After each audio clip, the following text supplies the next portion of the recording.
recognize Senator Warren. Thank you, Mr. Chairman. General Milley, our military executed a massive operation during the month of August. As I understand it, it was larger than the Berlin airlift. For the record, can you just tell us how many Americans you evacuated? Almost 6,000. I can get your precise number for the record, but it's about 6,000. Let's get the right number for the record, but that's helpful. And how many people in total did the U.S. and coalition forces evacuate? 124,000 total. 44,000 went out on non-U.S. aircraft, and the rest came out on U.S. aircraft. Okay, an extraordinary effort, but still, it's hard to get everyone out. Largest airlift in history. Right. Hard to get everyone out. One problem, of course, is that there were so many Afghan SIV applicants in Kabul waiting to be evacuated because the Trump administration had essentially shut the program down.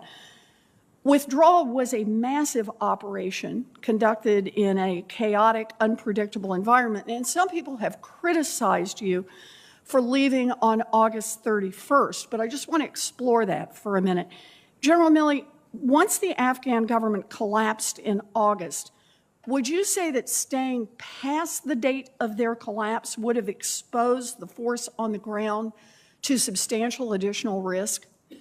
Yes, and that is exactly what we assessed, that if we stayed past the 31st, the risk to force, U.S. military casualties, the risk to the mission, the ability to continue to execute a NEO, and most importantly, the risk to the American citizens that are still there was going to go to, we assessed, very high levels.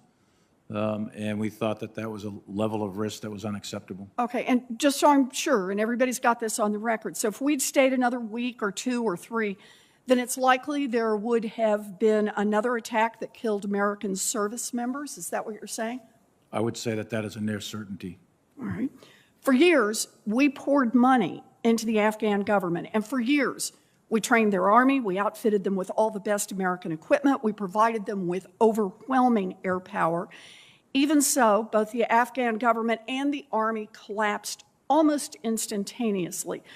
So, General Milley, let me ask you, given how quickly the Afghan government and the Afghan army collapsed, do you think that either or both would have been able to stand on their own with just another few months or another few years of American assistance and training?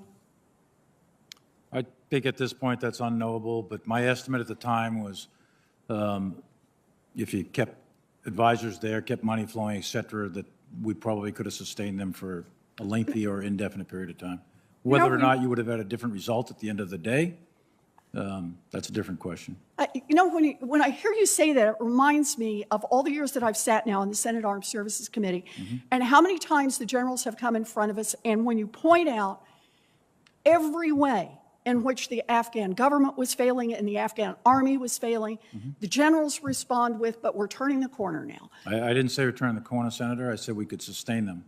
And that we would be able to keep them, and somehow when we got ready to withdraw, they would be so well sustained that they would not have collapsed instantaneously the way they did after 20 years of sustenance and training? Oh, I think the end state probably would have been the same no matter when you did it.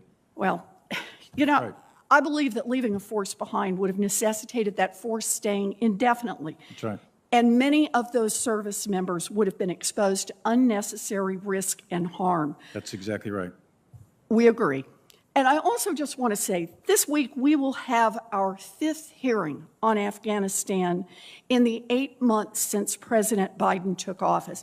During the Trump years, as the Afghan government and the Afghan army racked up one failure after another, the Republicans seem far less interested in this topic, holding one public hearing a year. The Republicans' sudden interest in Afghanistan is plain old politics.